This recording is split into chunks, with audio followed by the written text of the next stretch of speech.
Right, I love cheesy rom-coms. I love this new wave of straight to streaming rom-coms that are just like straight to DVD garbage in disguise. And Apple has just thrown their hat into the ring with Fly Me to the Moon. Now, I actually had weirdly high expectations for Fly Me to the Moon. I thought the premise actually had really good potential for an enemies to lovers story. This idea that Channing Tatum is a real NASA person who wants to pull off a real moon landing, and Scarlett Johansson works in advertising and wants to pull off a fake moon landing. I was like, what a great little enemies to lovers idea. However, the execution of this movie is why I want to make this video, because it is genuinely like flabbergasting. Again, going into this movie, people have been saying it looked like a fake trailer, a fake poster. They're releasing fake movies in theaters because what is Fly Me to the Moon? This looks like something 30 Rock would make as a parody movie, but only this time it is a real movie.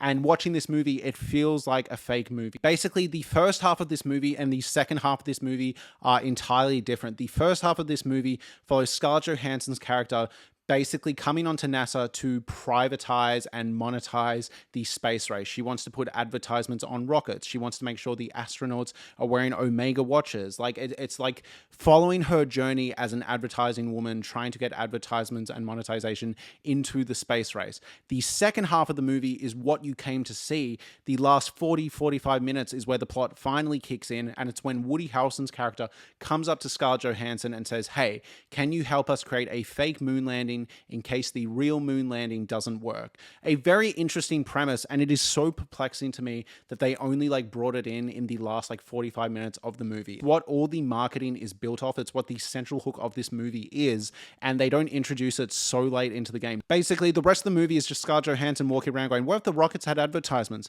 What if the astronauts were wearing watches? And me going, what if I was watching a different movie? Because the sexual tension here, the romantic chemistry here is borderline non-existent, and it's not because these actors are doing a bad job or there isn't any physical chemistry. It's because you get like 10 minutes of them together. You get an opening scene where they meet, you get a scene in the middle where they kiss, you get one fight, and then they kiss at the end. I don't know if they've slept together. I don't really know why they like each other. I don't know what they know about each other. Like, it is paper thin. Now, to the movie's credit, that is because it is focused on this plot around the monetization of the space race. And I think the fact that this movie is marketed as a rom-com is bordering on like false advertising. You do not get that much romantic comedy stuff in this movie. So not only does this completely embody the rom-com that I'm assuming that this movie is, based on the look of this poster alone. So how in the world did you establish such insane chemistry? Because it was like magical on screen to watch the two of you together, which you don't always get, but the two of you nailed it. No, it was, I mean...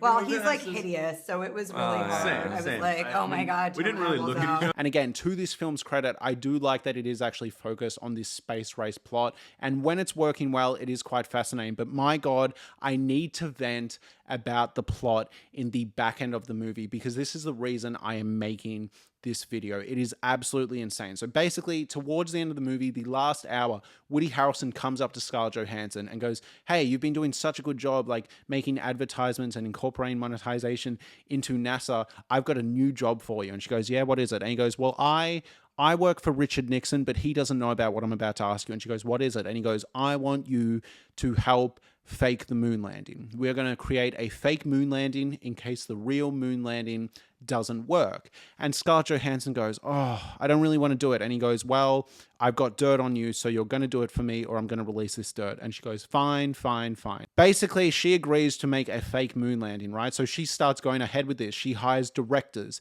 She hires director of photography. She gets Secret Service agents to become actors because it's top secret and they can't get actual actors, even though they can get an actual director and an actual DOP, but whatever, right? So she gets Secret Service agents as actors, and they are trying to recreate the moon in a giant warehouse. And for the most part, this is actually really interesting. I wish the whole movie was this like trying to create a fake moon landing subplot. But the issue is you're not really invested in this plot because Scarlett Johansson doesn't want to be doing this. You are not actually rooting for the characters to pull off this fake moon landing because the character doing it does not want to actually pull off the fake moon landing. It's really quite strange. The only tension here is, oh my God, is Channing Tatum going to be hurt when he finds out that she's trying to create a fake moon landing instead of focusing on the real moon landing?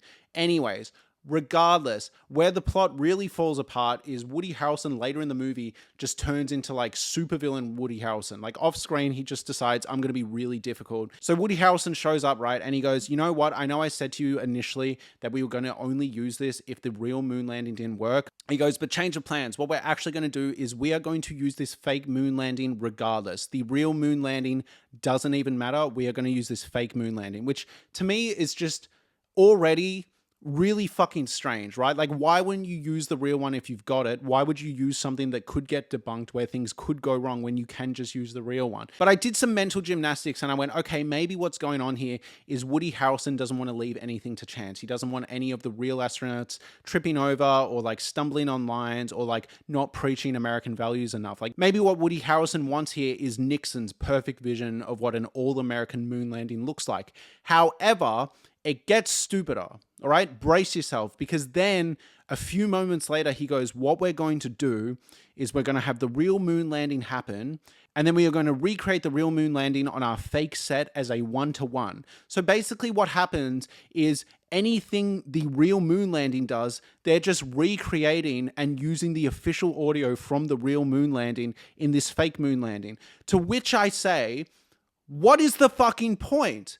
Like, literally down to, like, if Neil Armstrong moves his left foot, the actors on the fake set move their left foot. If Neil Armstrong coughs, the fake one coughs. And it's like, for what fucking purpose? Like, you're not adding anything. You're not changing anything. You're not preaching American values. You're not incorporating Nixon's politics. Like, what on earth is the reason of creating a fake moon landing that is meant to be a one-to-one of the real? Why wouldn't you just use the real moon landing? And it's never explained.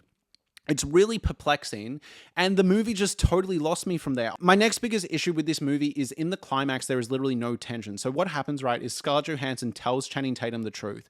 She goes up to Channing Tatum and she's like, Woody Harrelson's asked me to do this like fake moon landing, all right? So what we're actually going to do is we're going to play the real moon landing. We're going to broadcast the real moon landing to the rest of the world, and we're going to pretend to Woody Harrelson that we are airing the fake moon landing. And again, what the fuck does it matter when they both look the same? But whatever, right?